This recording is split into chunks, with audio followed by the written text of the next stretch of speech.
Good morning. Assalamualaikum warahmatullahi wabarakatuh. Selamat datang di ini mau ke berapa? Kesekian Ketujuh kali. ya? Delapan Iya kayaknya. kayaknya. Ketujuh lah ini kalau nggak salah ini. Alhamdulillah, ya ampun. Kita udah jalan beberapa minggu dan kita akhirnya juga udah sampai ke episode ketujuh ini. Dan seperti biasa, pembukaan kita tidak pernah dalam tanda kutip atur gitu ya. Sampai Kalau sekarang sudah juga. kita memberi suatu kontribusi yang lebih, kita akan memperaturkan opening kita, closing kita. Untuk sekarang ya Boleh udah. kayak gitu, harus dimulai dari kita, memperbaiki diri sendiri dulu gitu, tuh, biar Memang dimulai orang-orang dari juga pengen kita, nonton dulu. tapi momennya. Oke, kita bisa ngebicarain debat ini atau kita mulai ngomongin topik yang kita ingin bahas. Maaf, maaf, maaf, maaf, maaf, maaf. Oke, oke, oke. Saya yakin di sini orang-orang juga datang cuma buat ngedengerin kita ngobrol-ngobrol nggak jelas tentang satu satu tema yang nggak jelas juga gitu tuh. Nah, Bisa juga kalian nggak skip-skip dan mungkin pada saat saya ngomong gini kalian mau skip, ayo ketahuan kan? ayo kan, canda-canda. Oke, tema kali ini bakal agak dingin gitu tuh. Jadi ya kita silakan kalau kalian pakai itu apa coat musim dingin kalian atau kalau nggak duduk di samping perapian sambil minum coklat panas ya nggak? Yap. Atau kalau nggak minum vodka. Ya Atau itu mungkin scotch. Iya, silakan. mungkin kalau udah lihat dari judul sama apa thumbnailnya kalian udah tahu kita bakal ngebahas perang dingin. Teng teng teng teng. Iya, ada yang ingin disampaikan sebelumnya si Jeb sepertinya ingin membicarakan sesuatu sebelum kita memulai. Enggak, saya masih Tolong langsung aja gitu. sebenarnya saya masih bingung aja gitu. Kenapa manusia menciptakan perang dingin gitu? Padahal kan setelah Perang Dunia II harusnya Ciptakan ya. iya.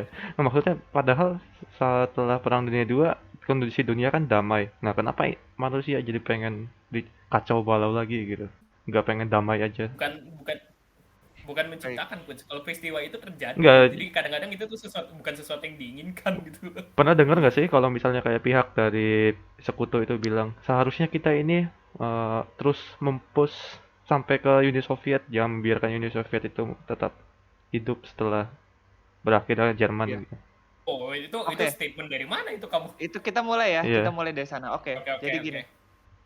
Seperti yang kita ketahui, pada abad ke-21 ada tiga perang utama, dua perang utama maaf. Perang Dunia Satu, iya kan? iya. 14 sampai 18, perang terus lalu beberapa dekade kemudian 39 sampai 45 perang dunia kedua dan ada yang istilahnya mungkin perang dingin. Sebenarnya perang dingin ini sendiri dimulai dari eh, Runtuhnya Jerman duduknya ya, kan?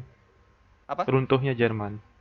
Ya, tapi lebih tepatnya mulainya dari jadi gini, pada saat pertengahan dari Perang Dunia II, Soviet, Amerika dan Inggris itu kan memutuskan untuk bersatu gitu. Iya. Walaupun mereka tuh secara ini kan musuh gitu, secara jati diri ya. Tapi Ter- gimana caranya untuk mensupresi Jerman ya harus dari berbagai arah kita lawan gitu kan. Iya. Jadi ada konferensi yang terkenal namanya konferensi Teheran itu ya. Di sana FDR, Franklin Delano Roosevelt, Stalin sama Churchill duduk bareng Oh iya, bertiga dan disitulah mereka bonding itu intinya. Nah tapi di balik bonding itu mereka setuju dengan perang dunia ini, tapi mereka semua sebenarnya saling mencanakan sesuatu sih. Eh, Churchill juga bilang kalau mereka akrab banget sama itu sampai Churchill nyebut Joseph Stalin itu Joe, Uncle Joe. Jadi itu hati-hati apa yang Uncle Joe rencanakan setelah ini gitu. Kita harus memikirkannya. Stalinnya juga seperti itu, apa yang ini bla bla bla. Oke, singkatnya mereka memenangkan perang. Jerman itu kan dikepung dari sama Soviet dan sekutu dan setelah perang itu selesai, Jerman mau diapain gitu kan permasalahannya. Makanya ya udah karena kita memenangkan ini bersama, kita bagi aja teritorinya. Jadi bagian barat dari Jerman itu oleh sekutu, yang nanti dibagi lagi ada French section, ada British section, dan Jerman daerah timurnya bagian Soviet. Singkatnya Itu seperti itu awalnya.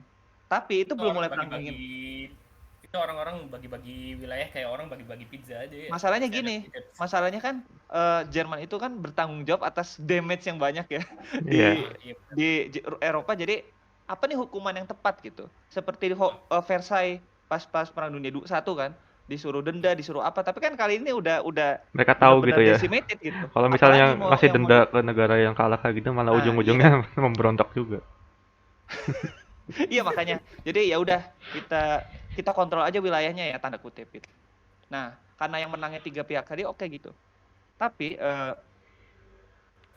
terus kan ada pembicaraan kalau mereka pada saat itu powernya sama ya.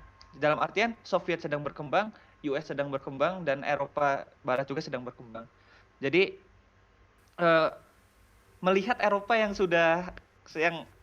cenderung kacau, ada wacana untuk gimana nih buat ngebangun ulang Eropa, ya kan gitu.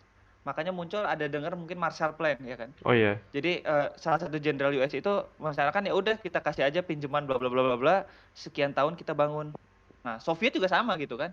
Ya udah saya aja yang bantu bla bla bla. Nah, masalahnya di sini mereka kan saling berusaha, dan seperti persaingan dimanapun, mulai di kelas, mulai di organisasi apa, orang yang punya ambisi kan mereka ya bersaing kan pada dasarnya.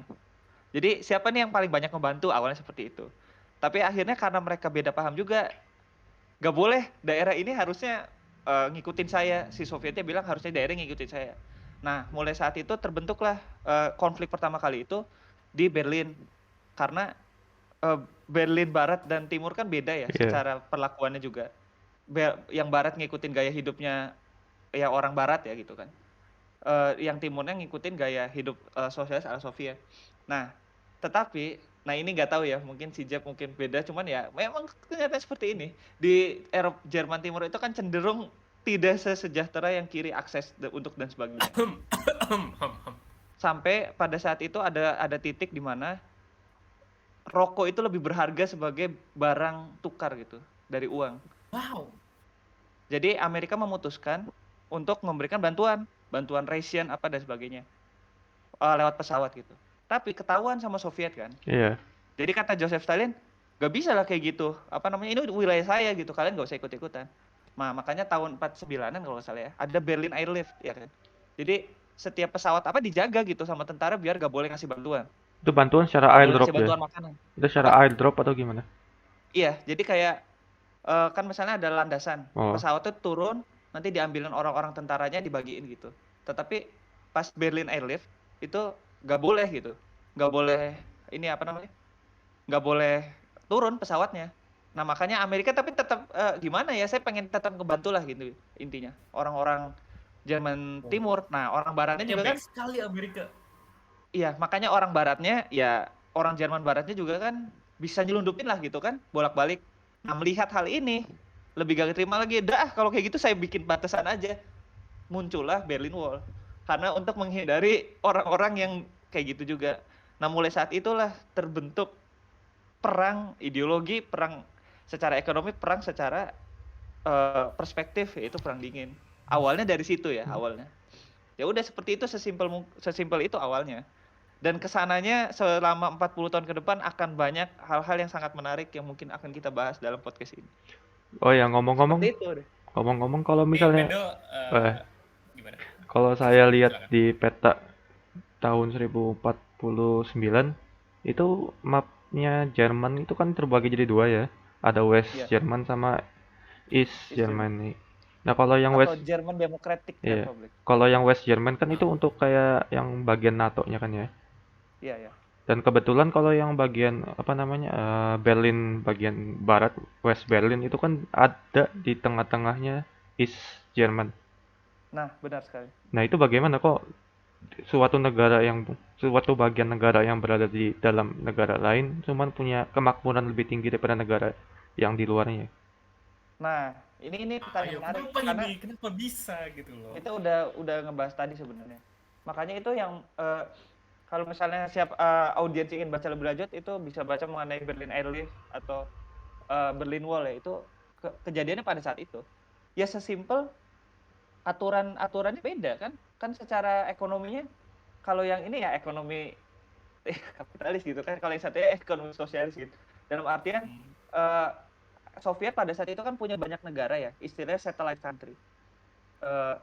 Seperti negara-negara yang sekarang Eropa Timur kan bagian Soviet semua, bahkan yang Asia Tengah ya, yang Kazakhstan apa juga kan, dia banyak wilayah yang harus diurus lah istilahnya.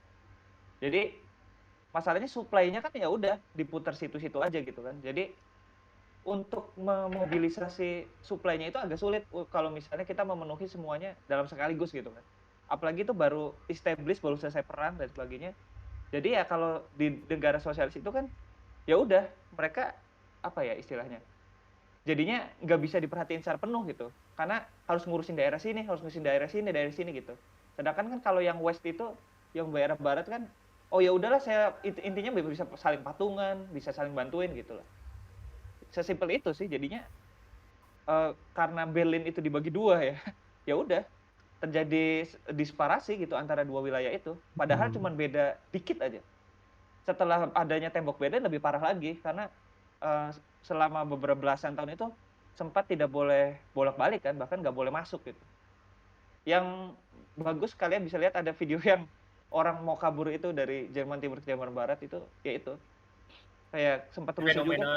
Kayak fenomena negara tertentu yang dibagi jadi utara sama selatan ya. Nah itu kita akan bahas juga, itu menarik sih sebenarnya.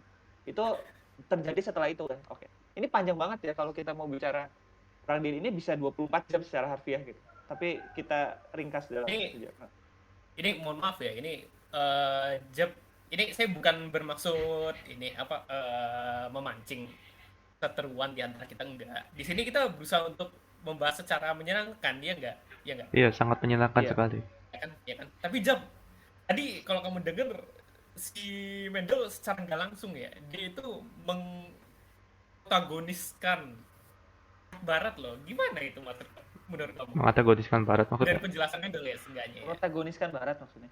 Ya, maksudnya mau seakan-akan Barat itu pahlawan gitu tuh dari. Iya, soalnya ini menarik. Ya. Menurut kamu gimana? Kalau menurut saya sih ya emang itu kayak taktiknya dari NATO gitu. Jadi mereka itu emang jago propaganda.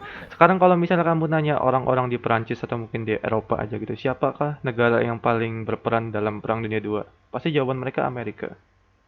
Iya. Padahal sebenarnya itu yang negara yang paling banyak berperan dalam Perang Dunia II itu Uni Soviet. Yang negara yang berhasil menaklukkan Jerman, yang berhasil menduduki Berlin itu Uni Soviet. Nah, kenapa NATO yang dapat sebagian besar image positifnya gitu? Ya, mau dijawab yakin? Silakan aja. Silakan. Jujur aja ya. Stand saya di sini mungkin udah lebih clear gitu. Maksudnya gini, saya mah ya lihat objektif aja lah gitu. Memang itu tadi saya setuju kalau memang Soviet itu lebih banyak ininya ya, terutama setelah Moscow Offensive itu. Setelah kan, iya. Berdasarkan korban jiwa juga kan, Uni Soviet yang paling banyak. Collateral damage juga. Ya, tapi masalahnya gini. Memang udah benar, maksudnya.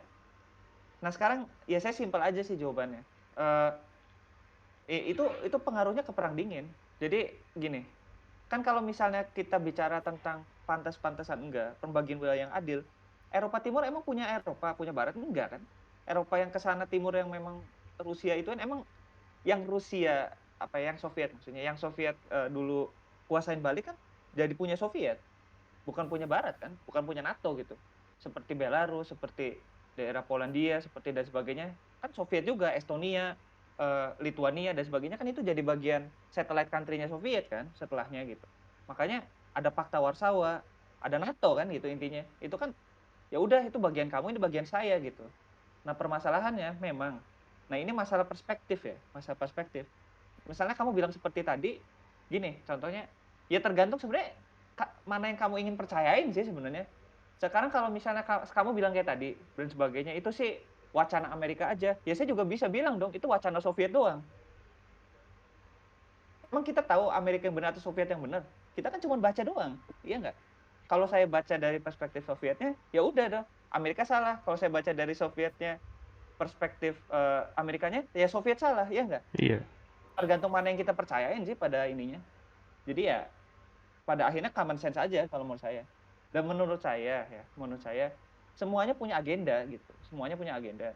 Tetapi menurut saya yang lebih realistis ya untuk kehidupan masyarakat itu ya lebih ke Barat dengan segala hormat ya. Iya.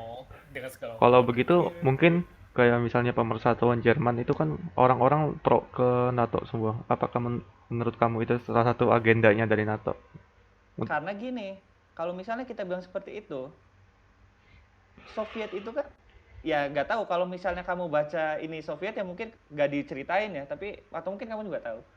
Soviet itu kan banyak melakukan aksi militernya gitu untuk menertibkan kan dan sebagainya. Oh iya. Orang-orang masyarakat juga banyak yang kurang senang. Contoh di Hungaria Tertibkan tuh seperti apa, boleh dijelaskan? ngirim tank, nembakin Wow. demonstran dan sebagainya lah gitu. Seperti negara sosialis aja pada umumnya.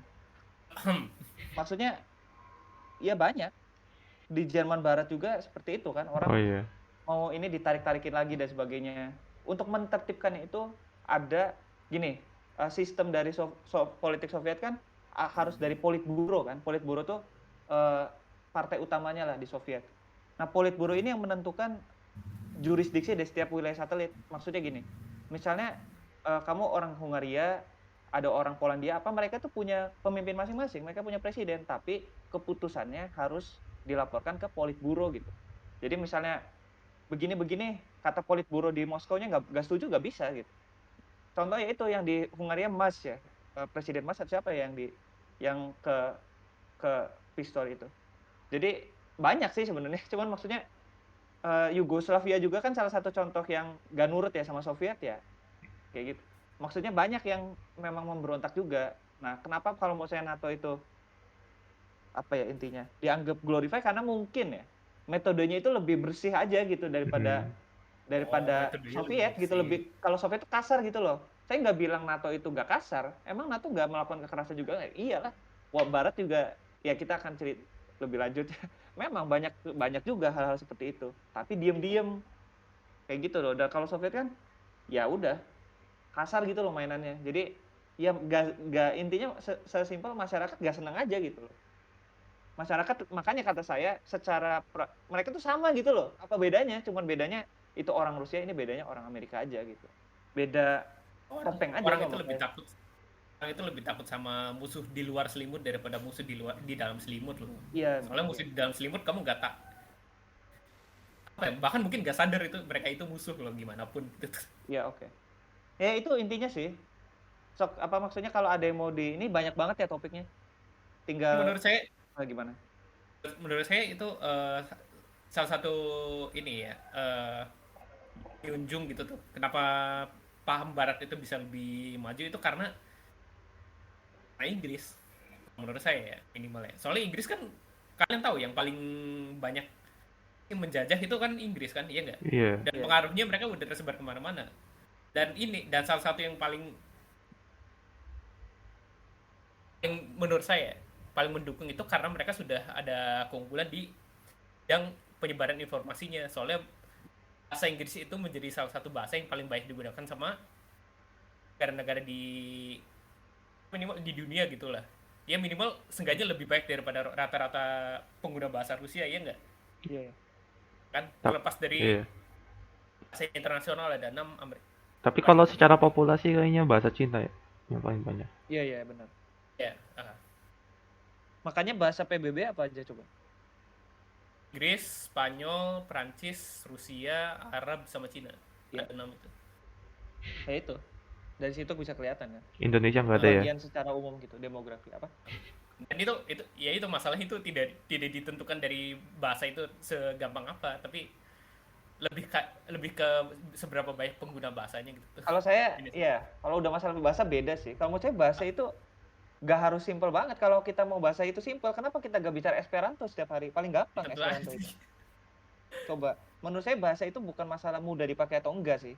Tapi menurut saya ada seni gitu. Ini mungkin beda ya. Kalau dari segi linguistik, kalau saya sendiri, saya menikmati belajar bahasa ya. Dari dalam artian, bahasa itu memiliki keindahan masing-masing gitu menurut saya. Ada suatu, ya kok jadi ngomong gini, cuman ada suatu keindahan gitu loh di balik. Intinya kalau menurut saya bahasa ribet itu bukan ribet ya. Kalau menurut saya itu ya cara mereka mengekspresikan sesuatu aja, dan menurut saya itu menarik gitu. Tapi ya nggak tahu kalau menurut secara linguistik lebih simpel lebih bagus ya. Tapi kenapa kita nggak bicara Esperanto gitu aja? Kalau saya ini sih emang itu apa masalah sejarah aja sih, soalnya memang karena bahasa Inggris memang udah tersebar dari lama gitu. Cuma kita balik ke topik yang tadi. Kita udah masuk ke ini apa kenapa bisa antara barat sama timur, terus kenapa bisa bermasalah antara kapitalis sama komunis gitu tuh. Tapi sebenarnya kita pengen tahu dulu gitu loh, sebenarnya kapitalis sama komunis itu sebenarnya kayak gimana sih gitu tuh. Mungkin bisa dijelasin ke masing-masing. Si Medal mungkin bisa ngejelasin kapitalis, sementara si Jeb mungkin bisa ngejelasin komunis. Kayaknya Jangan lebih seperti itu. bagus lebih bagus semuanya memberikan definisi masing-masing gitu. Iya, benar. Jujur aja ini di podcast ini mungkin saya bakal lebih baik ke pihak bertanya, soalnya ini bukan sesuatu yang saya ini apa. Kalau menurut saya bukan kapitalis juga ya, kalau lebih ke kalau paham secara ekonomi memang kapitalis dan apa sih kapitalis dan komunis. Sosialis ini. Tapi iya dengan sosialis. Nah tapi kalau misalnya komunisme tuh lawannya lebih tepatnya dulu komunisme ya, perang melawan komunisme bukan sosialisme sebenarnya. Iya. Karena sosialisme itu banyak cabangnya. Oke, sebelum ke arah sana kalian masing-masing dulu aja. Silakan mungkin si kucing dulu sih kayaknya. Enggak, jujur aja saya beneran masih Justru awam di sini, jadi justru karena kamu masih ini, jadi nanti semakin spesifik gitu, ngerti nggak? Jadi misalnya kamu kan begini-gini, nanti semakin jadi kalau misalnya saya dulu atau si Jeb dulu kan nantinya jadi panjang. kayak udah panjang terus malah jadi biar menyimpulkannya enak gitu setelah semuanya, ngerti nggak? Dan mungkin ini perwakilan dari orang yang umum gitu tuh, orang Ya, nah yang gitu mungkin maksudnya. Jadi dari perspektif awam lah mungkin ya bisa bilang kayak gitu. boleh lah. Ya, berarti ini dari orang yang tahu ini perang dingin secara umum aja. Kalau komunis itu ya berarti ya ini apa sistemnya berdasarkan komunal gitu tuh, tidak berdasarkan pada individu. Jadi harus ketika satu orang mendapatkan sesuatu yang satu orang yang lainnya juga harus mendapatkan sesuatu yang sama, itu komunis. Tapi kalau yang satu lagi ya seperti yang kita lihat di Amerika aja sih. Itu contoh yang paling paling besarnya gitu tuh kalau buat pihak sananya gitu. Itu sih itu dari saya. Beda Jeb. Gimana? Mungkin si Mendel dulu aja dulu. Kalau saya kan Si Jeb dulu atau? nggak mau.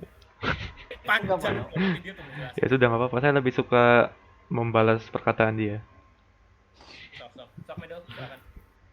Jadi kalau menurut saya ya, mohon pemahaman saya agar mudah juga sih dipaham. Memang sering kan ya, terutama kalau kita udah bicara komunisme ada mix konsepsi dan sebagainya. Cuman misalnya kita membicarakan ideologi ya, terutama yang persaingan pas perang dingin itu sebenarnya demokrasi liberal dan komunisme ya pada saat itu ya. Tapi sebenarnya ada yang lebih apa ya?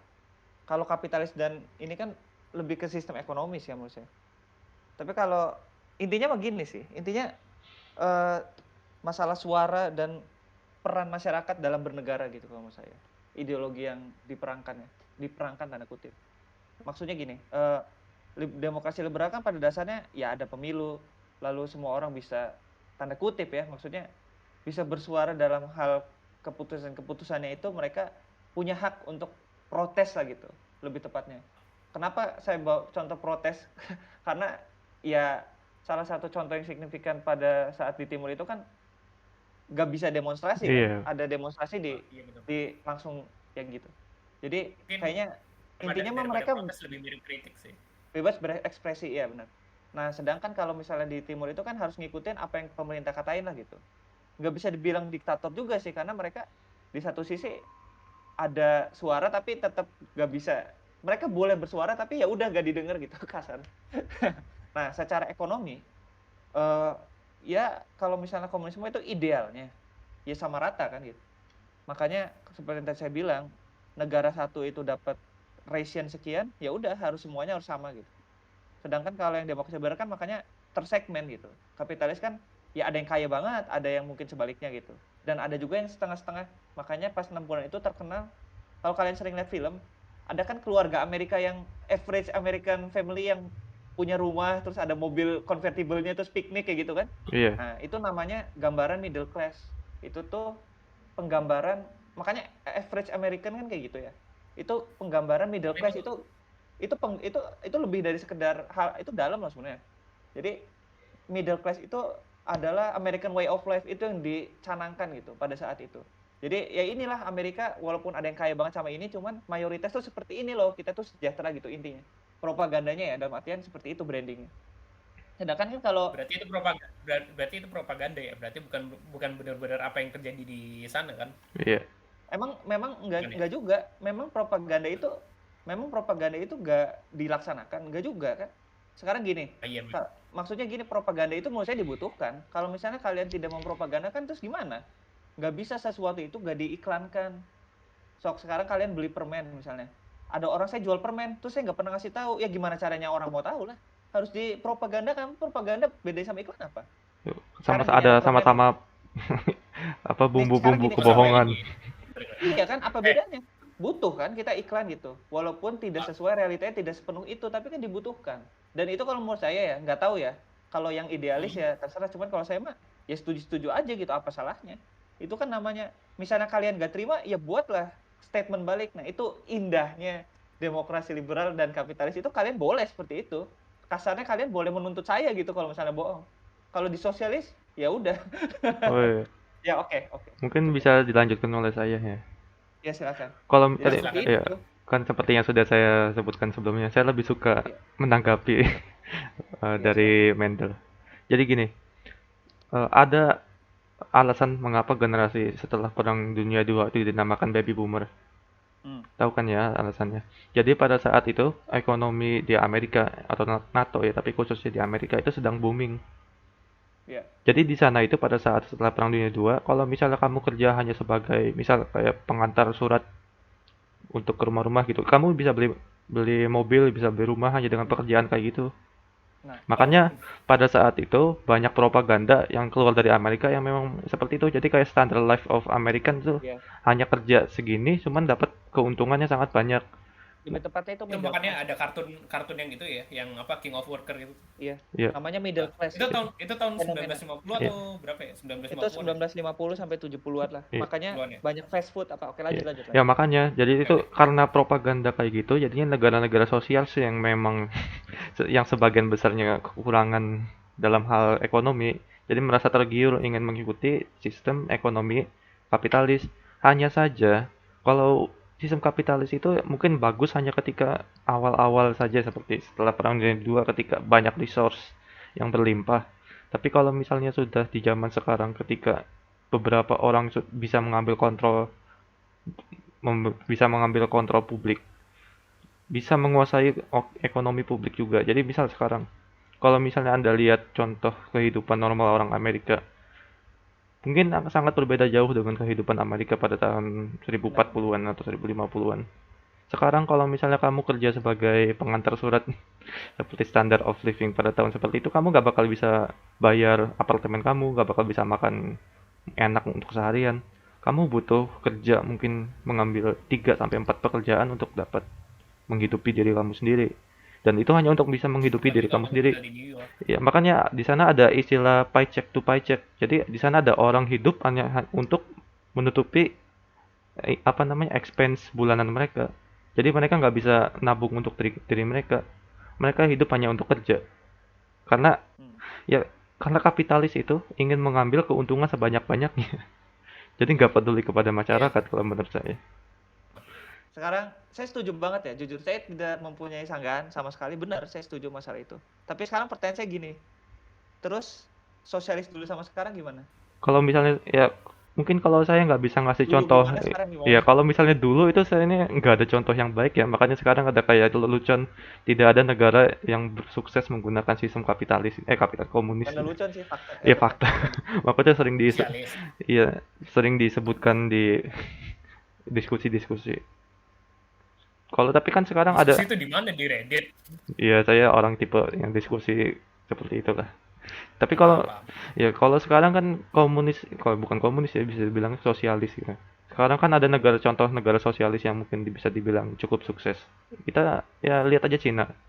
Kalau di Cina itu kan mereka juga ya, ambil paham komunis cuman masih menggunakan beberapa sistem kapitalis kan ya. Jadi Benar. mereka kayak Iya, benar. mengambil sesuatu yang baik dari sistem kapitalis tapi masih menerapkan sistem utama dari sosialis, Nah, iya kesetaraan iya. gitu. Makanya kalau misalnya kamu sering lihat kayak diskusi orang Cina itu, mereka itu kayak eh, apa ya, istilahnya kayak tidak mendukung kapitalis. Mereka itu mikirnya kapitalis itu sesuatu yang hanya menguntungkan beberapa orang aja.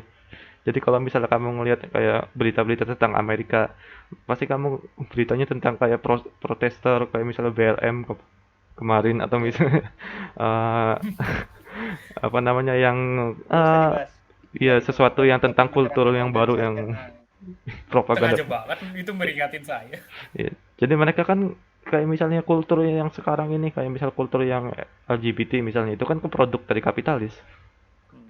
Kalau Iya benar banget. iya, jadi makanya Iya orang itu emang benar-benar murni produk barat itu emang. iya produk kapitalis, karena memang dari kegiatan-kegiatan itu ada beberapa orang yang diuntungkan.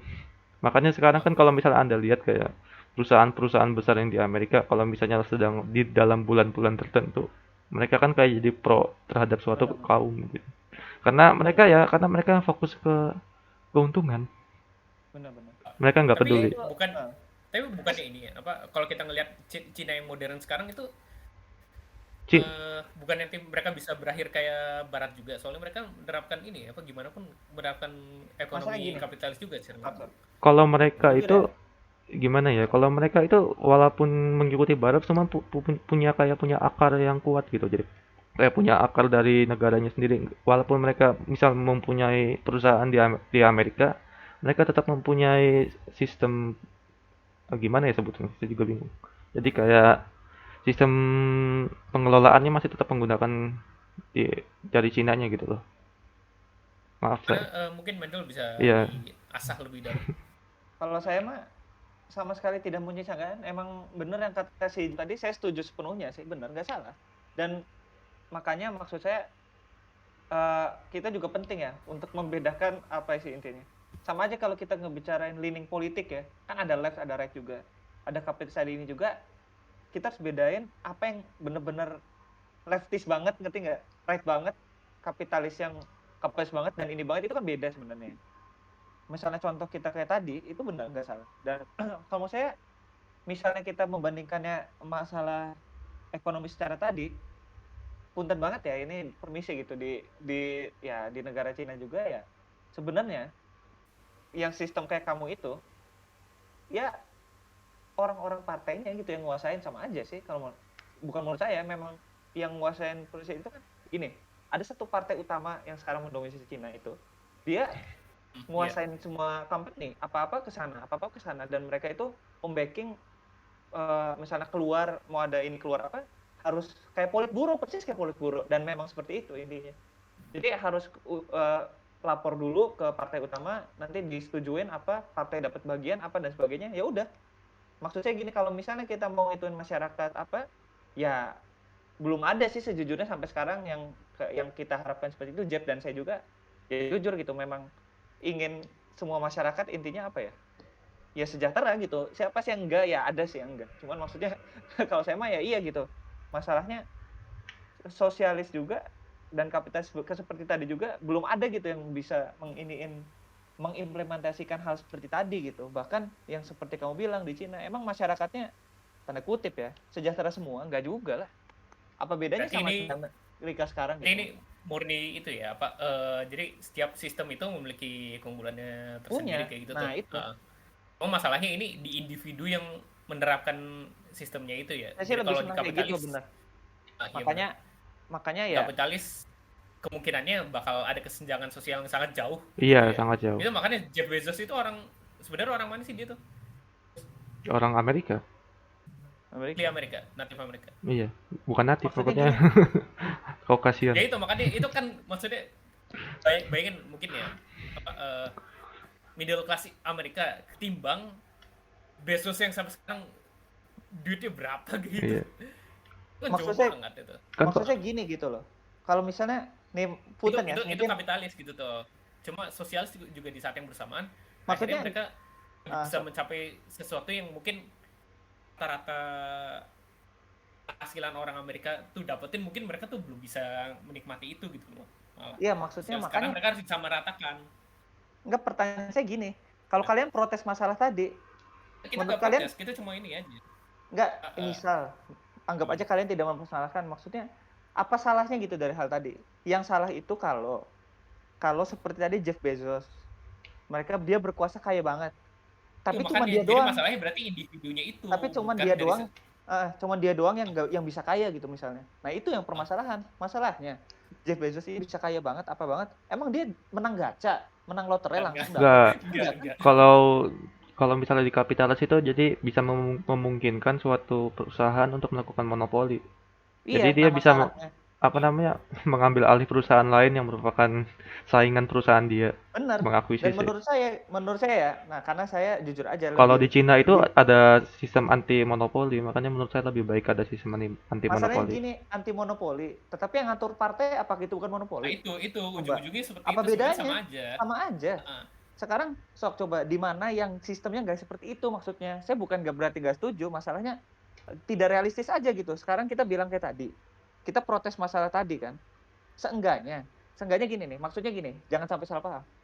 Seenggaknya di Amerika itu yang memungkinkan monopoli, kita kalau berdedikasi, saya mau berusaha ini 20 tahun, kita bisa monopoli balik itu, bisa, ada gitu, Kayaknya akses nggak itu. bisa. Ada kesempatan, ada. Nah, Ada. sekarang kamu Soalnya bilang kayak, nih, enggak, kayaknya nggak bisa ya.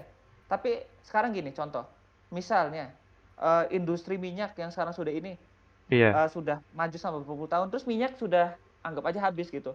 Terus gimana? Harus Apa? ada perusahaan lain kan yang monopoli ini lain. Iya. Kamu nggak bisa contoh sekarang gini. Itu berarti kan Contohnya, menciptakan suatu kayak dari peluang yang baru kita menciptakan perusahaan kan. iya. gini tadinya BlackBerry juga kan ini kan Nah, contoh HP terkenal misalnya. kan. Iya, misalnya. Sekarang Apple bisa ngituin BlackBerry, Samsung, Android apa dan mungkin aja nanti ada produk baru Itu kalau Xiaomi atau itu seperti yang saya sebutkan tadi. Jadi itu ada sebuah peluang baru kita ambil gitu. iya, Jadi, apakah itu bukan monopoli juga teknologi, maksud saya gitu. teknologi. Itu maksudnya Jadi kita si Mendel tuh itu gitu loh. Jadi misalnya kita ngasih kayak contoh yang mungkin tradisional aja kayak misalnya minyak bumi. Kalau misalnya kamu menciptakan suatu perusahaan kayak penambang minyak, kira-kira kamu bakal sukses atau enggak? Ya kalau dalam kita waktunya deket enggak, tapi kalau dengan taktik yang tepat, kita misalnya gimana caranya minyak itu diolah menjadi sesuatu yang Enggak, kan saya bilang hanya minyaknya aja. Jadi kita nggak bisa menciptakan sesuatu dari peluang yang iya ada. nggak bisa. Nggak bisa Makanya kan ya? nih, nah justru dengan itu kalau misalnya kita mengharapkan sesuatu gini contohnya, saya bukan menyerang ya, maaf kalau Iya. saya bukan menyerang kamunya gitu. Emang enggak. Masalahnya gini, kalau misalnya seperti itu ada kesan kita tuh gak mau kreatif gitu. Kita cuma ngikut-ngikutin doang. Sedangkan kan kalau misalnya kita dalam dunia yang terus berkembang kan harus berinovasi terus. Makanya ya misalnya keuntungannya, saya mah jujur ya, senangnya sistem kapitalis itu ya setiap orang berhak ada ide bagus ya udah kamu bisa.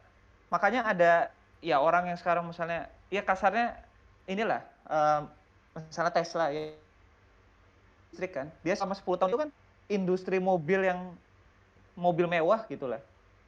Itu kan ya belum bisa terreplaceable gitu kan. Sampai 2010-an kemarin ada saingan baru gitu kan si Tesla ini. Bisa bersanding kan gitu walaupun mungkin nggak ini. Cuman itu kan butuh inovasi. Butuh apa? Tapi kalau misalnya kita mengharapkan semua orang jual minyak,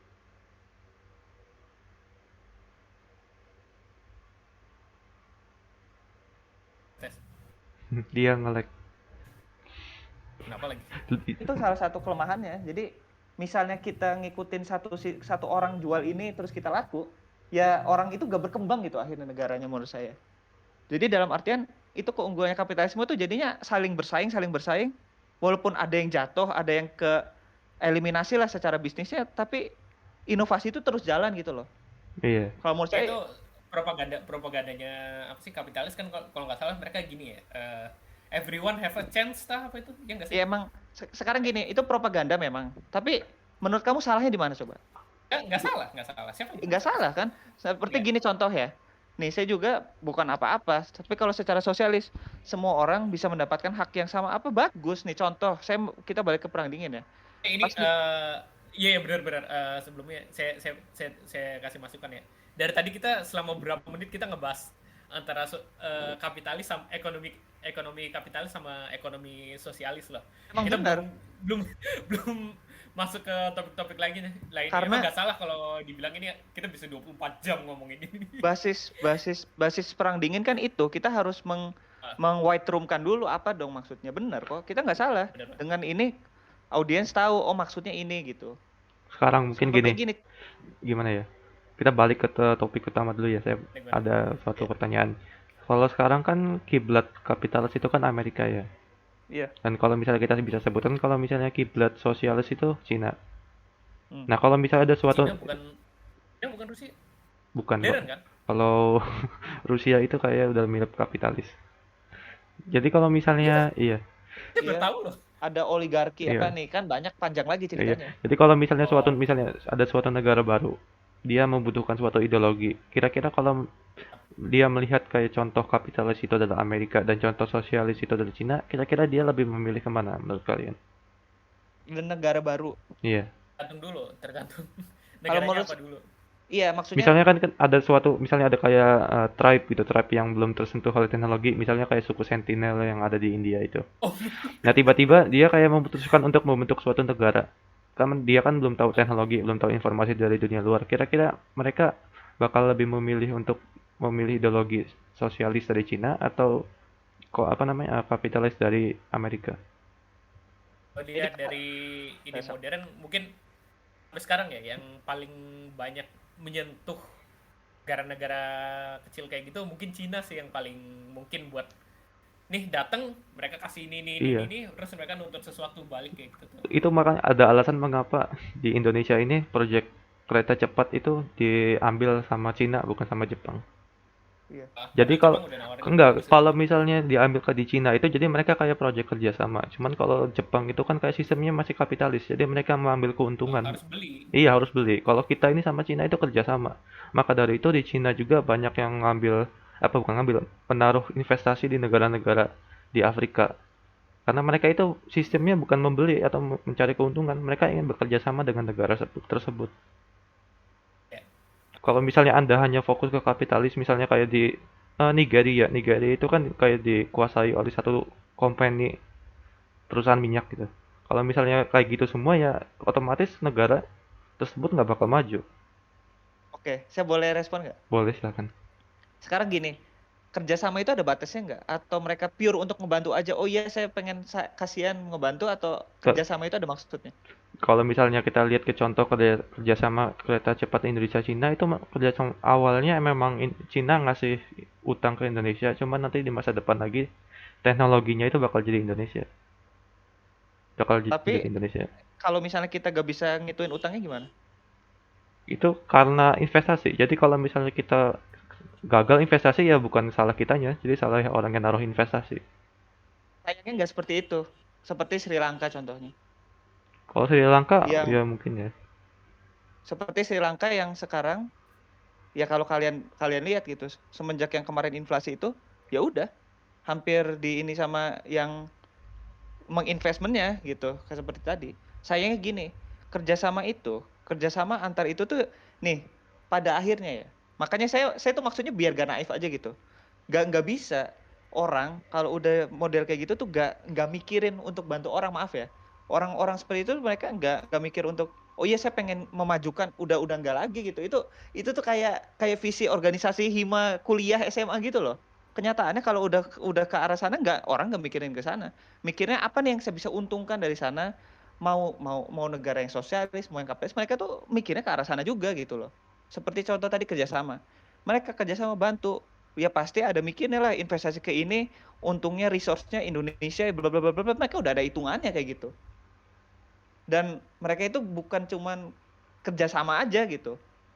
Dan ini saya bukan nuduh ya, maksudnya saya udah ya Jika aja. bicara dengan beberapa orang yang memang Tapi di sana gitu. tapi Anda kan berasumsi gitu kan ya kalau di balik kerjasama ini ada sesuatu. Bukan berasumsi kok. Saya pokoknya gini. Saya kan dulu sempat ini ya. Bukan berasumsi, saya dari sumber langsung. Saya dulu kan sempat ini ya, pas masih kuliahnya masih inilah. Saya kan sempat ini, pokoknya bergabung dengan orang-orang HI gitu. Dan setelah circle masuk mereka, saya sering tea time sama ambassador, sama orang UN, sama orang dari Dewan Keamanan. Kita bicara hal-hal kayak gini off kamera gitu. Dan yang kita bicarain itu hal-hal seperti tadi, ya saya makanya bisa kepikiran gitu karena mereka sendiri yang ngomong gitu. Memang permasalahannya seperti itu. Memang deal-deal seperti itu pasti bukan berasumsi, saya dari orang-orang itu langsung dan nggak bisa lah ini. Lagian gini sih gimana Kalau saya mah pribadi ya, itu sumbernya dari ini pribadi, saya nggak bisa nyebut ininya, cuman karena di sini kalau setelah ini bebas, cuman maksudnya ya kalau saya mah udah ngomong ke orang langsung gitu, langsung ke ininya. Kalau saya sumbernya gitu. Jadi bukan berasumsi, memang seperti itu. Jadi Gini ya, gimana pun negara itu kayak semacam ini ya, perusahaan besar kan dia. Emang seperti gimana itu, pun benar. mereka harus Setuju. nyari untung gitu loh, Bos. iya, Nah, apakah cuma itu gini bukan loh. iya, so. Cuma gini loh, kalau misalnya kamu jadi, kan setiap negara juga pasti kayak punya kemauan sendiri gitu loh. Kita juga kan Iya. Indonesia ingin mempunyai kereta cepat dan kita diberi dua pilihan untuk memilih dari teknologi Cina apa dari Jepang. Nah, Indonesia juga kan pasti punya alasan kenapa mereka memilih dari Cina gitu. Pasti kan Iya. alasannya itu karena lebih banyak menguntungkan untuk Indonesianya juga. Bisa Tapi jadi lebih menguntungkan untuk Indonesia atau pribadi kalau yang individu mengambil keputusan tertentu itu. bisa Ya, jadi. ya Anda mikirnya gitu sih. Ya memang maksudnya gini, kamu kalau misalnya itu bilang saya asumsi, saya bisa ngasih banyak contoh negara yang pas perang dingin, Mbak, kita bahas lagi. Perang dingin yang mereka ngambil keputusan sama seperti itu. Saya tuh berbicara seperti ini, selain kita ngomong dari arah sana, kalau kita belajar dari yang hal-hal terjadi sebelumnya, itu gerakan politis yang paling dasar gitu loh. Nih, kita kemarin udah bahas, cuman ini karena di podcast belum, kita bicara war on drugs ya. Misalnya contoh, war on drugs itu kan industri triliunan dolar mungkin ya, ratusan miliar, yang seperti di Meksiko marijuana, lalu Kolombia kokain dan sebagainya. Itu kan untuk perdagangan itu yang terlibat itu kan, kita kenapa ngebandinginnya sama yang tadi ya, contoh kita ngebandingin tadi itu kereta cepat, ini akses transportasi, perizinan dan sebagainya, itu yang terlibat itu ya orang-orang yang memang ini keputusannya gitu, maksudnya orang-orang yang tanda kutip ya, yang memang memiliki pengaruh dalam negaranya, mereka memberi akses untuk para kartel itu, dan kartel itu kan bisa menjalankan aktivitasnya, memberi keuntungan, ya mereka yang diuntungkan memang negara, kekerasan apa dan sebagainya, contoh aja gitu. Terus kalau kita mau beri contoh lagi seperti di mana ya, banyak lah selain di situ juga yang model-model seperti itu gitu, maksudnya yang mereka memang ya terlalu gini lah, kalau menurut saya terlalu ini, kalau kita memikirkan mereka tuh untuk negara gitu, bukan berarti saya apatis, bukan. Masalahnya bukan hanya kita, nggak hanya bicara negara kita gitu, tapi negara lain juga mungkin 10% aja gitu yang memang oh iya saya ingin untuk negara saya, ya gimana ya, ya seperti itu kalau saya mah gitu. Nah, Kalau misalnya saya lihat sih kayak perusahaan-perusahaan yang dari negara komunis yang bikin perusahaan di negara-negara berkembang itu kayak mereka hanya memikirkan untuk profit. Ya iya makanya Jadi kayak misalnya contoh Nestle, gak, contoh. gak mungkin gak mikirin kok profit lah. masalahnya ya gitu, jadi intinya gini loh. Jadi maksudnya bukan, ya pasti kita tahu lah kalau misalnya semua perusahaan itu pengen profit. Cuman mereka itu jadi kayak pure profit. Jadi nggak peduli sama negara yang mereka kerjasamanya. Jadi nggak ada hubungan timbal balik. Siapa sih negara negara yang Con kalau Ya contohnya kayak ini Nestle mungkin aja. karena kita di Indonesia sampai sekarang kita masih jadi konsumen terus ya nggak sih? Iya. Masalahnya Sekarang iya, kita jadi posisi produsen. kita juga posisi konsumen gitu, jadi ya itu. Oke, lanjut. Jadi Kalau kita misalnya bisa ngerasain ada di pihak mereka, kita tuh ngasih keuntungan buat suatu negara yang mungkin lebih butuh kayak gitu tuh. misalnya kayak contoh buruknya mungkin Nestle. Mungkin kalian tahu ya Nestle itu apa? Tahu, Perusahaan apa? tapi ceritain aja buat audiens gitu. Iya, kalau Nestle itu kan kayak perusahaan yang kayak produk pangan gitu. Dan di Afrika juga banyak produk Nestle. Nah, mereka itu Afrika kan kita tahu kalau misalnya kayak negara yang mungkin agak kekurangan air. Nah, Nestle itu kadang suka mengakuisisi daerah-daerah yang punya kelebihan air dan membuat daerah itu jadi kayak memproduksi air mineral. Jadi Iya tuh. iya, saya pernah Iya, dengar iya. aja sih sebenarnya ini. Jadi ini mungkin bisa salah juga gitu. Jadi pernah ada kayak eksekutif dari Nestle pernah bilang kalau air minum itu bukan hak manusia, bukan hak apa namanya? Hak dasar manusia. Karena dia di wawancara mengapa dia melakukan kegiatan di Afrika yang sudah saya sebutkan tadi. Oke, pertanyaan saya maksudnya gini. Jadi mereka itu melihat sebuah potensi, misalnya kalau di Afrika kan tadi saya bilangnya potensinya itu kan mereka orang yang butuh air dan mereka mengeksploitasi resource air tersebut untuk diprofit untuk mereka sendiri. Oke, ini nggak salah, itu benar kok, benar. Yang saya dengar juga gitu. Cuman dan banyak, harus saya akuin gitu, memang banyak perusahaan yang ya tanda kutip ya, yang memang kapitalis seperti itu gitu cara mengeksploitasinya biar untung dan sebagainya kan. Tapi balik lagi, perusahaan mana yang nggak seperti itu gitu pertanyaan saya. Ya, ya kalau misalnya saya sebutkan mungkin susah juga ya. Saya juga Iya kurang pasti makanya, ada susah cuman karena memang apa? pasti ada cuman nggak tahu siapa perusahaannya. Iya makanya, kenapa kenapa gini? Kenapa kita bisa langsung kepikiran yang tadi yang eksploitasi dan yang enggak, karena memang jarang banget gitu. Nggak, ya Dia karena harus yang jalanin. eksploitasi itu yang paling banyak di berita, yang paling banyak apa namanya teropini oleh publik gitu. Iya, iya masalahnya. Dan juga maksudnya gini loh. Enggak, maksudnya secara perusahaan tuh ya memang apa ya? Gimana yang Cuma ngejelasin kalau untuk misalnya Anda, misalnya kan kamu kan masih punya kayak, ya pasti kita kan punya sisi kemanusiaan gitu loh. Kalau misalnya iya iya. kamu membuat perusahaan kan pasti yang mikir ini orang-orang di sini juga kan butuh ini, seharusnya kita memudahkan mereka juga untuk mendapatkan sesuatu yang kita produksi dari tanah mereka. Iya iya. Saya setuju banget Ya, nih. Iya. Makanya nih saya nggak bilang saya nggak setuju loh. Saya cuma bilang kalau ketimbang sosialis itu memang kapitalis itu lebih logis gitu, lebih masuk akal untuk diaplikasikan gitu ya. Tapi kan saya nggak bilang saya mendukung eksploitasi, saya nggak sama sekali. Maksudnya gini, kalau kita bisa membuat perusahaan yang bagus, tanda kutip yang kapitalis tapi tetap bisa mensejahterakan, bagus. Nah masalahnya, kenapa saya mempermasalahkan gini ya? Saya clearkan dulu aja. Cuman kalau misalnya perusahaan Masalahnya, yang kayak misalnya tidak, Oh, selesaiin dulu itu oh ya statement. silahkan. masalahnya mau itu kapitalis, mau itu sosialis, mau pemerintahan yang kayak Amerika ataupun yang Cina, semuanya sama aja maksud saya. Maksudnya gini loh, kalau kamu mau bela yang satunya, apa bedanya gitu? Mereka tuh sama maksud saya, ngerti nggak? Jadi bukan saya nyalain kamu, enggak. Justru saya pengen mengklirkan yang kamu bela itu sama aja gitu, sama yang kamu musuhin gitu. Apa bedanya? Cuman beda branding doang mereka itu. Yang satu bedanya eh, di perusahaan kayak korporat, yang satunya berbasis partai. Apa bedanya gitu? Menurut saya sama aja. Kalau Ber- udah soal simpati itu kan urusan Nah, pribadi kayak gitu, mungkin bukan bukan mungkin sesuatu yang kamu. bukan bukan sesuatu yang terikat sama sistem. Nah, kalau misalnya gini, nah ini beda lagi ya. Kalau misalnya, contoh kamu orang Afghanistan atau orang Irak, pasti gak senang Amerika, sok aja. Dan itu wajar gitu, karena ya tahu sendiri kan yang terjadi di Irak itu kan. Nah, atau misalnya eh, orang Pakistan gak senang India misal contoh. Kayak gitu kan, nah itu beda lagi ya. Itu gak bisa disamain dengan sistem. Nah makanya kalau udah politik ini tuh gak bisa perasaan gitu loh, gak bisa perasaan tuh. It's all business gitu loh, ngerti nggak? Bisa jadi, ya. Oh iya iya, iya iya Mas. Oh iya oke. Waalaikumsalam. Oke. Bisa jadi yang perusahaan itu mereka itu suatu saat bekerja sama gitu, koordinasi. Misalnya ada kesempatan tertentu, US sama China mereka kolaborasi bikin ini ekonomi yang besar, bisa jadi.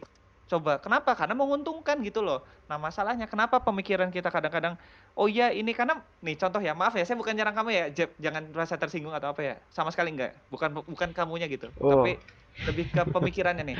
Kenapa orang-orang Indonesia misalnya kayak tadi contoh, oh kita tuh kerjasama ini, mereka tuh ingin membantu ini. Kenapa saya mikir kayak tadi? Karena saya mikir logis gitu loh. Tetapi kebanyakan kita kan masih berkembang ya. Kita tuh kayak udah maaf ya, kayak udah nggak tahu harapannya mau kemana lagi, ngerti nggak? Jadi ada orang yang kayak gitu tuh, oh iya ini mau bantu, ngerti nggak? Jadi kayak gitu. Jadi ada suatu perasaan kalau ini hero kita, ngerti nggak? Ada perasaan seperti itu loh. Padahal jadi kita nggak mikir gitu kesananya gimana, sama kayak dulu pas kita eh, sama pas maaf ya, pas Afghanistan itulah, pas yang Taliban dibantu Amerika gitu loh. Mungkin orang-orang pada saat itu senang-senang aja ada Amerika gitu. Tapi mereka kan nggak mikir gitu loh. Kalau mereka tuh pengen sesuatu yang lain gitu loh. Baru sekarang aja mereka ini. Sama aja. Jadi itu perspektif aja menurut saya gitu loh. Maaf ya kalau bukan nyerang kamu gitu. Cuman ya itu ada pengaruh juga sih karena kita tadi negara konsumen apa dan sebagainya. Dah gitu. Sok lanjut. berarti kamu secara nggak langsung bilang kalau semua orang itu jahat ya, pada dasarnya. Ya, Memang seperti itu. ya Kalau secara misalnya nggak langsung ya. kalau kita mau bawa ke agama, kan setan selalu menggoda manusia. Kalau misalnya kita orang baik semua ya bukan di dunia lah. Oh setan udah nggak bekerja lagi kayak gitu mah. Kalau kita mau bawa agama ya, nggak tahu terlepas kamu kepercayaan kamu, tapi kalau kita mau bicara ke agama ya seperti itu gitu fundamentalnya. Sekarang gini, kapan sih kamu nggak mikir hal Kadang-kadang yang jahat, ini orang yang baik balik pure balik ke hampir gak ini? Oke dah, lanjut lanjut. ini balik ke ini sih, ke bahasan kita soal moral kemarin gitu tuh. Sebentar ya. Jadi ujung-ujungnya Kalian lanjut dulu nanti. Bentar. Saya mau ini. silakan. Lanjut. Ini ujung-ujungnya sebenarnya balik lagi ke bahasan kita soal moral di podcast sebelumnya gitu tuh.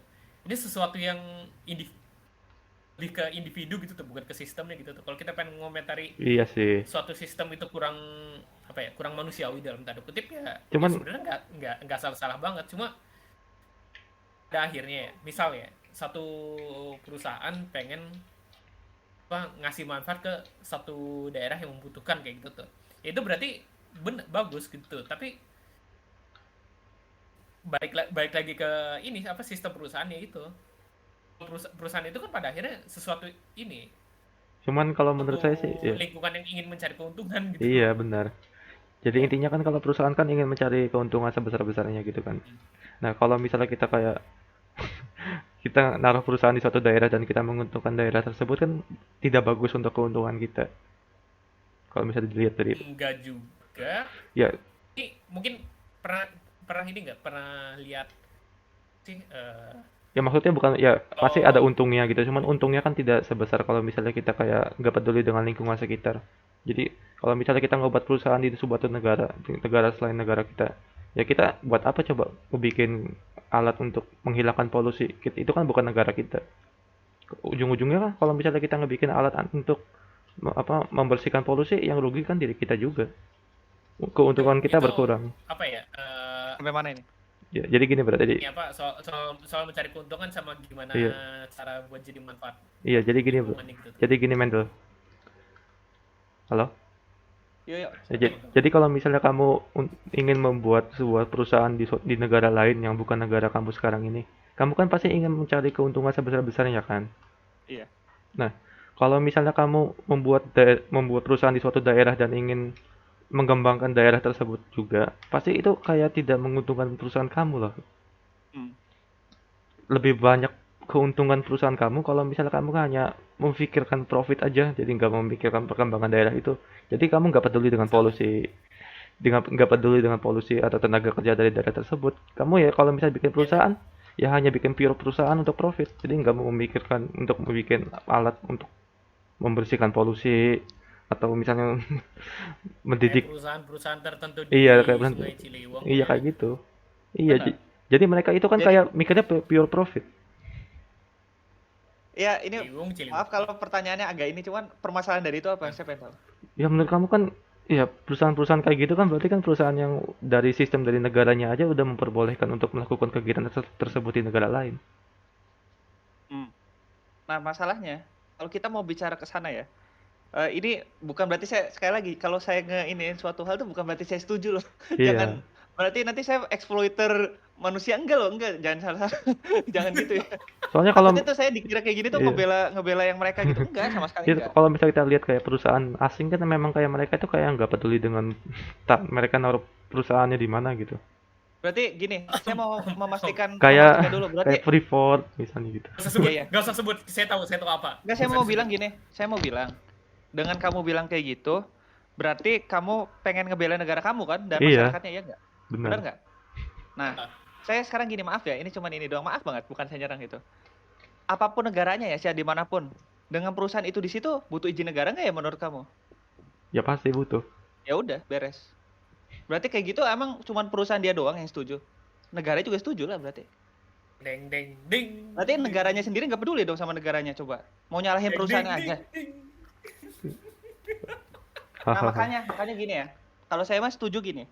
Kita nggak bisa kalau kita mau tanda kutip ya, mau profit gitu, hal-hal tadi harus diiniin. Tetapi saya secara pribadi, nih kasarnya gini ya. Saya kalaupun itu kan uang perusahaan sama uang pribadi beda. Maksudnya, nih saya kalau 30% aja 40%. Uang dari uang kantong saya untuk ngebantu orang-orang itu nih. Dalam artian perusahaan itu tuh jalan. Terus ada ke orang yang dirugikan. Di balik layar, saya kompensasi dari uang saya sendiri, saya sih mau. Coba. Tapi saya kapitalis bukan kayak gitu. Tetap kan? Bukan sosialis kan? Menurut kamu salah nggak kayak gitu? Benar. Ya udah. Tapi orang kayak Jeff Bezos mungkin nggak mau gitu loh. Iya, Salah kapitalis atau salah orangnya berarti? salah orangnya. Ya iya, maksudnya Cuman ya tahu sih saya salah orangnya. Cuman kayak gimana ya? Kalau misalnya negara-negara ada beberapa negara yang memang memperbolehkan sistem kayak gitu. iya masalahnya iya hampir semua negara sih lebih tepatnya, maaf gitu. Sekarang negara mana yang nggak memperbolehkan gitu? Maaf ya. Nih, maksudnya gini. Sama aja kayak tadi yang kita bicarain ya. Setiap negara butuh investor kan. Kalau misalnya negara itu tidak diinvestorkan, ya uang negara kan sulit gitu. Kadang-kadang untuk mendapatkan devisa kan gas setiap negara mudah ya mendapatkannya. Makanya butuh investor untuk negara itu tetap jalan kan, buat uang negara gitu. Nah masalahnya, investor itu kan ada yang dari perusahaan, ada yang dari ini. Dan orang tuh gak mungkin ya, maaf ya, bukan berarti saya ini, gak mungkin orang itu ngelakuin sesuatu dalam hal politik bisnis ya, untuk gratis, gak mungkin, sok aja. Sekarang gini, ya udahlah sok kamu kerja ini ya, saya bantuin ini apa, pasti minta utang setelahnya, pasti minta untung. Gak mungkin dalam bisnis orang tuh, ya saya mau baik, bantuin, hampir gak mungkin, sok sebutin gak, itu namanya foundation care gitu. Itu mah kayak charity, bukan bisnis gitu loh.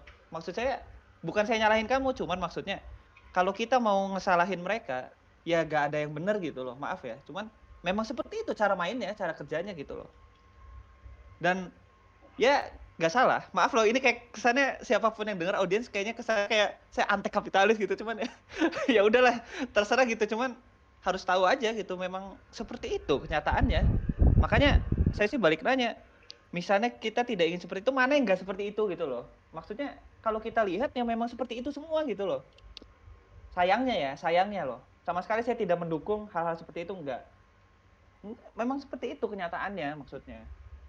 Balik ke Ujung-ujungnya, iya individu yang gitu itu. makanya. Jadi ya, Sistem sih tinggal dijalanin aja. Nah, ya yang nih, menjalankannya itu yang salah gitu benar loh. kasarnya gini. Ya.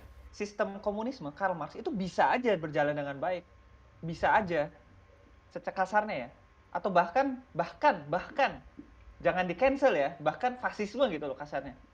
Tapi masalahnya kan nggak bisa bener-bener orang ideal gitu loh. Oh harus, itu kan indikatornya semua orang harus begini, nggak bisa kan, masalahnya faktornya banyak kayak gitu. Ya itu, jadi apapun pahamnya menurut saya punya pro dan kontra gitu loh. Dan nggak apa-apa kamu tidak setuju dengan satu pemahaman gitu loh. Ya maaf kalau saya bukan nyerang kamu secara pribadi ya Jeb, jangan salah sangka gitu, enggak, sama sekali enggak sih. Ini kayaknya ganti topik aja deh, mending kita masalah kapitalis ini aja sih, bukan perang dingin ini mah.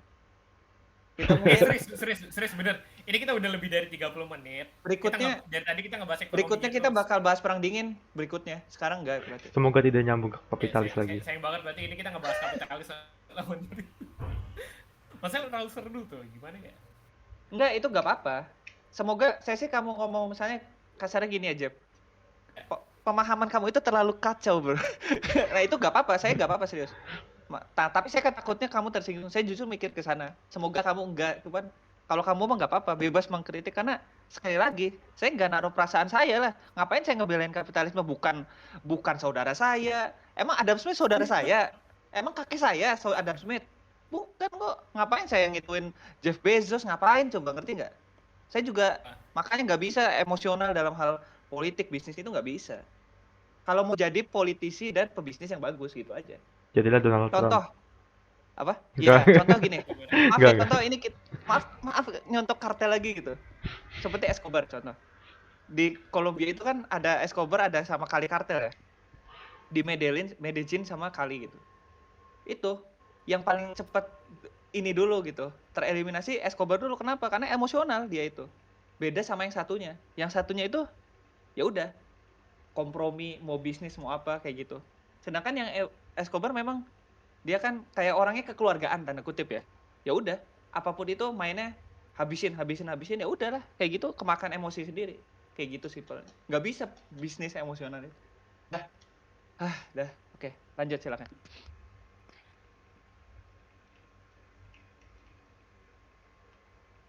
Lanjut kucing. Mungkin udah 1 jam lebih 5 Bentar, menit. ini udah berapa menit? Udah 1 jam. Iya, 1 jam lebih 5 menit. Oh ya udah Ya udah, berarti Serius. Beneran ini sih kita 1 jam ngebahas kapitalis sama berarti gini, sosialis aja. audiens yang mendengar sampai sini mungkin selanjutnya kita baru masuk ke perang dingin. Semoga dengan ini kalian bisa lebih lebih bijak dalam memilih ini, dan apapun itu yang kalian pilih ya gak masalah gitu, terserah itu mah. Tetapi ya Mohon maaf intinya audiens. tetap jadi individu yang baik gitu aja sih. Apapun itu kalian ya, memang sistem itu susah ya untuk diubah, tapi sistem dalam diri kalian itu bisa diubah ya nggak? Asip, pintar bagus. Nah ini Itu aja. sebenarnya spoiler aja. Jadi kita ini sebenarnya ada framework, dan kita ini sebenarnya tadinya pengen ngebahas soal nuklir, ya nggak Jam? Iya, saya suka nuklir. Itu menarik, itu bakal menarik. Pertemuan berikutnya. Pertemuan berikutnya mungkin kayak gitulah. Iya, udah epilog saya cukup kayak gitu. Panjang banget ya ternyata ya, nggak salah kata kamu ya. Sebenarnya selain ini masih banyak lagi ya kalau yang bisa dibahas dari perang dingin ini. Perang dingin Kita kayaknya belum ngebahas. enggak, ini secara harfiah bisa 24 jam. Nih, kita ngebahas tadi Berlin Airlift sampai Berlin Airlift itu terselesaikan sampai Berlin Wall itu bisa sejam, satu. Kedua, front Amerika Selatan bisa sejam lebih, 2 jam lah. Karena cerita yang tadi drug war beda. Terus di communist war beda. Terus yang United Fruit Company beda, bisa 3 jam malah. Nah, udah kayak gitu front Asia tuh ada di Kamboja, ada di Vietnam, ada Korean War, ada di Asia Tenggara. Itu yang Korean War satu itu menarik ya. Eropa juga ada yang satellite country-nya, ada yang NATO lawan WTO, ada yang Fakta Warsawa, panjang banget. Udah kayak gitu belum kita membicarakan kebijakan setiap presiden, maksudnya, dan setiap ketua partai Soviet, misalnya pas Stalin, bedanya pas Khrushchev, bedanya pas Brezhnev, bedanya pas saya banyak lah pokoknya. Presiden juga Amerika, wah banyak, panjang. Pokoknya seru sih kalau mau kalian setuju. Ya entah komen atau apapun itu bisa dijadiin seri sih kayaknya. Nanti kita mau bikin ini aja polling aja nanti di. Iya. Kalau ada yang jawab. Gak usah. Kalau ada yang jawab. Gak usah, nanti kita yang jawab sendiri. Perpisahan antara Korea Utara sama Korea Selatan juga itu menarik sih, itu kalau pengen dibahas mau itu aja. Ini nggak melebih-lebih kan, maksudnya banyak ceritanya gitu. Mau itu aja Nggak, terserah, kayaknya nuklir dulu aja udah ngantri. Oke, sok. Oke, itu apa sih spoiler? Oh iya, maaf, nuklir juga ada banyak loh, ada Mutually Assured Destruction pas 60-an. Ada juga Star Wars, ada juga Detente. Panjang banget loh pembicaraannya. Sampai SALT, sampai yang wah, seru banget. Oke, ayo. Udah, ini sih udah bahagia banget ini sih. Ayo. Ini sesuatu yang dia sangat sukai gitu. Iya. Oke. Itu Terima kasih telah mendengarkan episode hari ini. Maaf kalau ada yang salah sangka atau apa, sama sekali kita tidak membuat. Mungkin saya agak bias, tetapi saya berusaha seobjektif mungkin gitu aja sih. Saya mah jujur aja memang seperti itu. Semoga tidak menyinggung siapa-siapa ya. Kalau ada yang perlu diklarifikasi, silahkan bisa kontak kami gitu. Karena kami tidak bermaksud sama sekali menyinggung pihak ketiga atau apa, enggak, sama sekali enggak gitu. Kalau saya di sini hanya sedang menikmati peran saya sebagai antagonis. Iya, baru. Gak apa-apa. Karena saya memang pada dasarnya kalau misalnya kalian dengar sendiri dari pendapat saya yang sudah saya utarakan di episode ini, kalau saya itu memang lebih menyukai paham-paham yang mungkin agak bertentangan dengan paham yang banyak orang sukai sekarang gitu. Oke, nggak apa-apa, dan itu nggak apa-apa. Nah, bentuk kita menghargai ini tuh bentuk demokrasi loh, bukan sosial. Dah cukup. Canda. Ini hanya karena obrolan kita kesannya kayak kita lebih cenderung ke kapitalis atau kayak gimana. Enggak, ini kita berusaha netral di sini ya. Ya, kecuali saya memang lebih ketimbang soalnya, jujur aja gitu. Kalau enggak kita bikin netralis aja. Udah. Nanti makin panjang lagi bahas. Oke, cukup. Terima kasih semuanya. Terima kasih telah mendengarkan. Kalau men-skip, fast forward 2 kali ya nggak apa-apa. Yang penting di like aja. Ya semoga itu bahasan kami jadi manfaat, dan mungkin bakal lebih manfaat lagi kalau kalian ikut ngasih komentar atau kalau nggak masukan. Terima kasih lagi udah datang ke Ngotai, ngobrol santai dari ngobrol random. Wassalamualaikum dari saya, Kucing Bahan. Selesai, undur diri. Assalamualaikum warahmatullahi wabarakatuh.